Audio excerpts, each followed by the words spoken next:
पार्षद अंतर्नियम।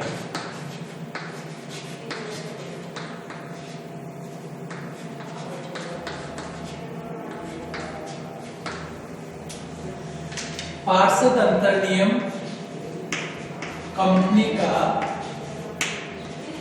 दूसरा महत्वपूर्ण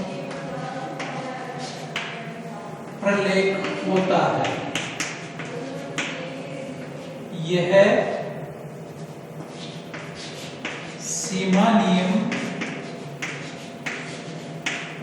सहायक प्रलेख माना जाता है, क्योंकि यह पार्षद सीमा नियम के अधीन बनाया जाता है।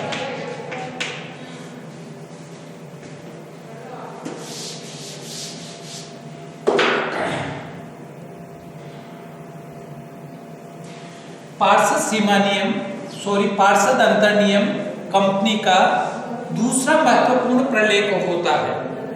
यह पार्षद सीमा नियम का सहायक प्रलेख माना जाता है, क्योंकि यह पार्षद सीमा नियम के अधीन बनाया जाता है। क्यों बनाया जाता है? क्योंकि यह पार्षद सीमा नियम में उल्लेखित लक्ष्यों को, पार्षद सीमा नियम में जो उल्लेखित लक्ष्य होते हैं उनको प्राप्त करने के लिए, उनको प्राप्त करने हेतु इसमें नियम और उपनियमों का समावेश किया जाता है। ऐसा प्रपत्र क्या कहलाता है? पार्षद अंतर्नियम कहलाता है। ऐसा प्रपत्र या ऐसा प्रलेख जो पार्षद सीमा नियम में उल्लेखित उद्देश्यों को प्राप्त करने के लिए कंपनी की आंतरिक प्रबंध और संगठन व्यवस्था का सफल संचालन करने के लिए जिस प्रपत्र में नियमों और उपनियमों का समावेश किया जाता है वो प्रपत्र कहलाता है पार्षद अंतर्नियम। पार्षद अंतर्नियम कंपनी का दूसरा महत्वपूर्ण प्रलेख होता है और यह सीमा नियम के अधीन बनाया जाता है, इसलिए यह सीमा नियम का एक सहायक प्रलेख माना जाता है।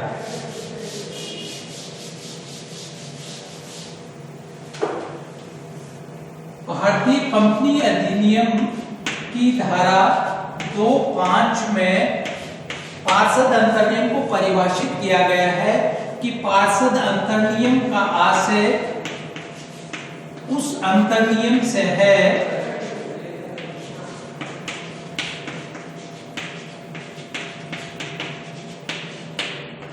जो कि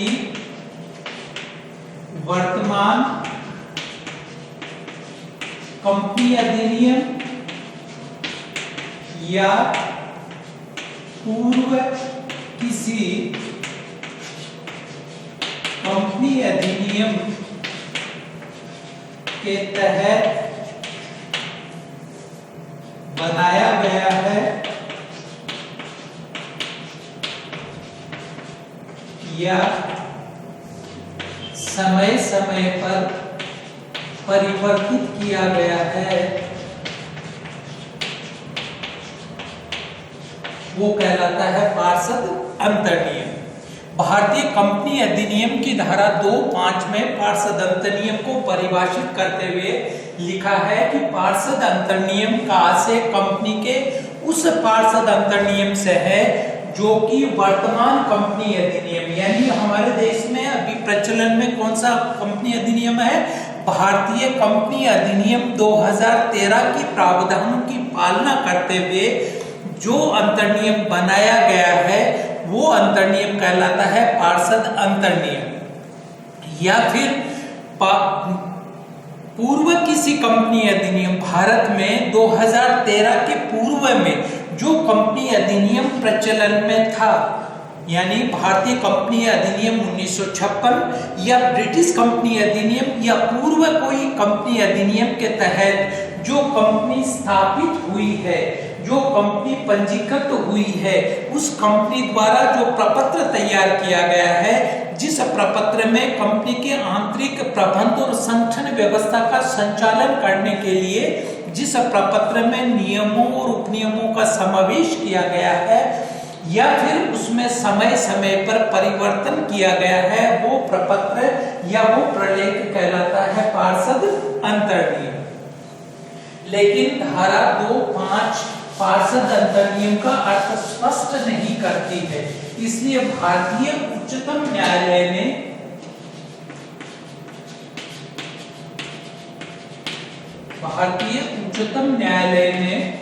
सुप्रीम कोर्ट ने पार्षद अंतर्नियम को परिभाषित करते हुए लिखा है कि अंतर्नियम कंपनी के आंतरिक प्रबंध नियम है। अंतर्नियम कंपनी के आंतरिक प्रबंध के नियम है, जो कि अधिकारियों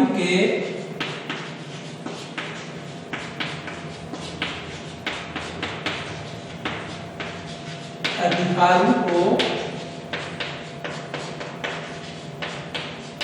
परिभाषित करता है।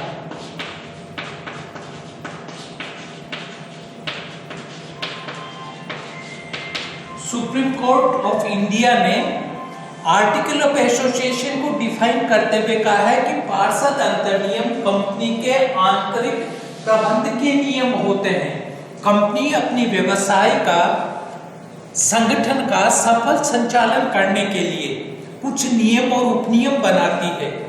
कंपनी अपने सदस्यों के, संचालक मंडल के, सचिव के अधिकार और कर्तव्यों को परिभाषित करती है, अधिकार और कर्तव्यों का उल्लेख करती है। जिस प्रपत्र में उल्लेख करती है भारतीय उच्चतम न्यायालय, उसको कहता है पार्षद अंतर्नियम। तो उच्चतम न्यायालय का कहना है कि कंपनी का अंतर्नियम जो है वह कंपनी के आंतरिक प्रबंध के नियम होते हैं, जो कि कंपनी के अधिकारियों के अधिकारों को परिभाषित करता है। कंपनी के कोई भी अधिकारी पार्षद अंतर्नियम में दिए गए, उल्लेखित किए गए इन अधिकारों के बाहर जाकर के कोई भी कार्य नहीं कर सकती है। ऐसा प्रपत्र कहलाता है पार्षद अंतर्नियम। पार्षद अंतर्नियम में परिवर्तन पर कुछ प्रतिबंध होते हैं।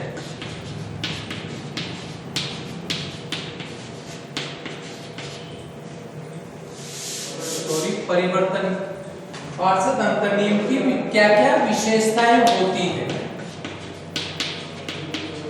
हम पार्षद अंतर्नियम की धारा 2(5) और उच्चतम न्यायालय की परिभाषाओं का विश्लेषण करने के पश्चात कुछ विशेषताएं उजागर होती है। सबसे पहली विशेषता है कि यह कंपनी का एक दूसरा महत्वपूर्ण प्रलेख होता है।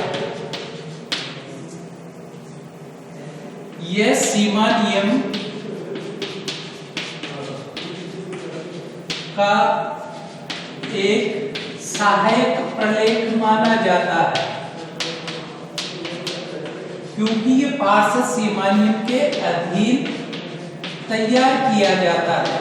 पार्षद सीमा नियम में कंपनी जिन उद्देश्यों का उल्लेख किया जाता है, उन उद्देश्यों को प्राप्त करने के लिए कंपनी की आंतरिक प्रबंध और संगठन व्यवस्था का संचालन करने के लिए इसमें नियमों और उपनियमों का समावेश किया जाता है। इसमें नियम और उपनियमों का समावेश किया जाता है या उपनियमों का उल्लेख किया जाता है।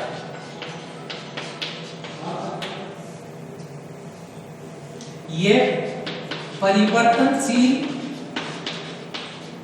प्रलेख माना जाता है, जबकि पार्षद सीमा नियम अपरिवर्तनशील प्रलेख माना जाता है। यदि कोई कंपनी अपने पार्षद सीमा नियम में परिवर्तन करती है तो उस परिवर्तन करने के लिए पार्षद अंतर्नियम में भी परिवर्तन करना होता है तो ये पार्षद सीमा नियम एक परिवर्तनशील प्रलेख माना जाता है। यह कंपनी का एक सार्वजनिक प्रलेख माना जाता है। कोई भी बाहरी व्यक्ति या संस्था जब कंपनी के साथ अनुबंध करती है तो बाहरी व्यक्ति या संस्था से आशा की जाती है कि उसने कंपनी के पार्षद सीमा नियम और अंतर नियमों का अध्ययन कर लिया है, उसको नियमों, उपनियमों, कंपनी के उद्देश्य, कंपनी के कार्यक्षेत्र, कंपनी के अधिकार कर्तव्यों और उसके अधिकारियों के अधिकार कर्तव्यों और दायित्वों की जानकारी है। इसलिए यह सार्वजनिक प्रलेख माना जाता है। यह बाहरी व्यक्तियों के संबंधों का आधार होता है।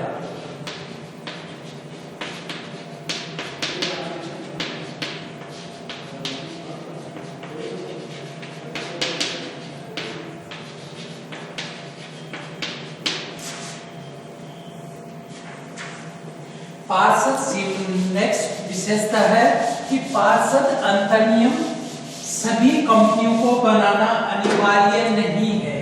यानी एक अंशों द्वारा सीमित सार्वजनिक कंपनी को पार्षद अंतर नियम बनाना अनिवार्य नहीं होता है। यदि कोई अंशों द्वारा सीमित सार्वजनिक कंपनी पार्षद अपने समामेलन के समय या पंजीकरण के समय पार्षद अंतर नियम तैयार नहीं करती है तो उसके ऊपर अनुसूची टेबल ए के नियम लागू हो जाते हैं। ये पार्षद अंतर नियम की विशेषताएं थी।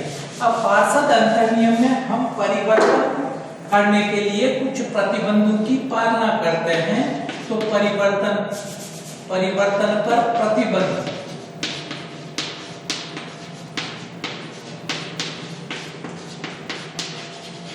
पार्षद अंतर नियम में यदि कोई कंपनी परिवर्तन करना चाहती है तो वह इस प्रकार से प्रतिबंध कर सकती है। कौन कौन से प्रतिबंध है?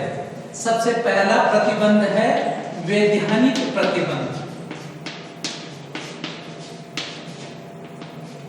कुछ प्रतिबंधों का पालना करनी होती है। वैधानिक प्रतिबंध में है कि कंपनी जो है वह अपने पार्षद अंतर नियम में कंपनी अधिनियम के अधीन ही परिवर्तन कर सकती है। कोई भी कंपनी अपने कंपनी अधिनियम 2013 के प्रावधानों के अनुरूप ही जो परिवर्तन कंपनी अधिनियम इजाजत देता है या अनुमति देता है केवल वही परिवर्तन कर सकती है, अन्य परिवर्तन नहीं कर सकती है। सीमा नियम के अनुकूल जो परिवर्तन कंपनी पार्षद सीमा नियम में करती है उन परिवर्तनों के अनुरूप ही पार्षद अंतर नियम में परिवर्तन कर सकती है। कंपनी ऐसा नहीं कर सकती कि पार्षद सीमा नियम में परिवर्तन नहीं करे और पार्षद अंतर नियम में परिवर्तन कर ले। पार्षद अंतर नियम में परिवर्तन करने के लिए कंपनी सदस्यों की साधारण सभा में विशेष प्रस्ताव पारित करके ही परिवर्तन कर सकती है। कुछ परिवर्तन करने के लिए केंद्रीय सरकार की अनुमति लेना भी आवश्यक होता है।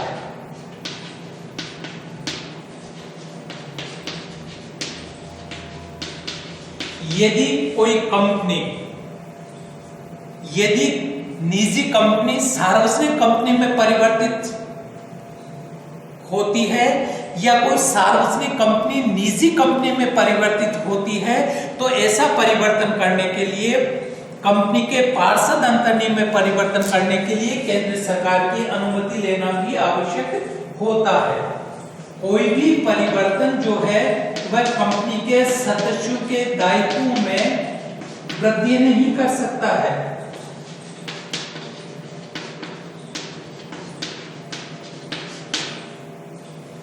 कोई भी कंपनी अपने कानून के प्रतिकूल के परिवर्तन नहीं कर सकती है। और परिवर्तन जो किया गया है पार्षद अंतर नियम में, तो परिवर्तित पार्षद अंतर नियम का पंजीयन करवाना भी अनिवार्य होता है। ये वैधानिक प्रतिबंध है जिनकी कंपनी को पालना करना अनिवार्य होता है। नेक्स्ट आता है न्यायिक प्रतिबंध।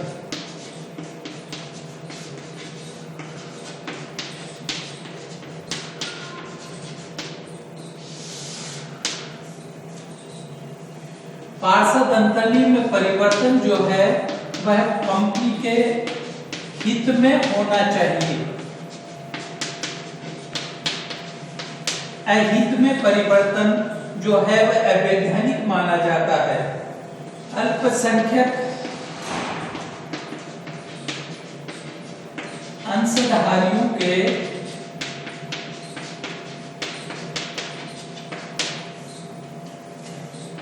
साथ कपट करने वाला परिवर्तन नहीं होना चाहिए।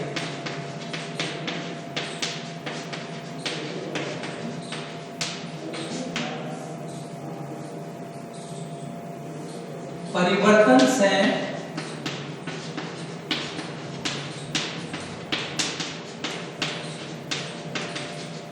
सदस्य का निष्कासन नहीं होना चाहिए।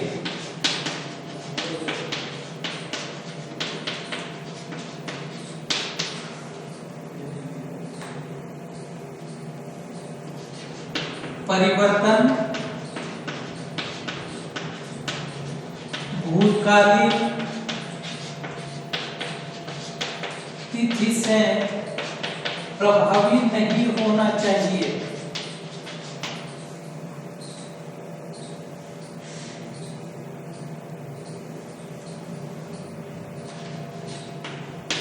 कंपनी के अधिकारों को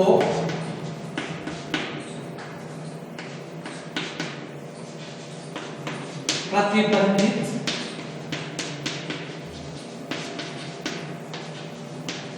करने वाला परिवर्तन नहीं होना चाहिए।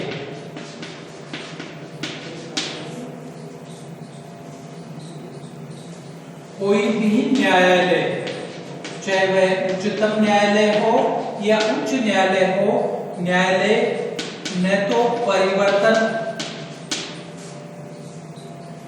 व संशोधन नहीं कर सकता है, करने की अनुमति नहीं दे सकता है। न्यायालय जो है वह कंपनी के पार्षद अंतर नियम में किसी भी प्रकार का परिवर्तन करने के लिए या परिवर्तन में संशोधन करने के लिए अपना आदेश नहीं दे सकता है। प्रत्येक कंपनी को अपने पार्षद अंतर नियम में परिवर्तन करने के लिए इन वैधानिक और न्यायिक प्रतिबंधों की पालना करते हुए पार्षद अंतर नियम में परिवर्तन कर सकता है। अभी थोड़ा सा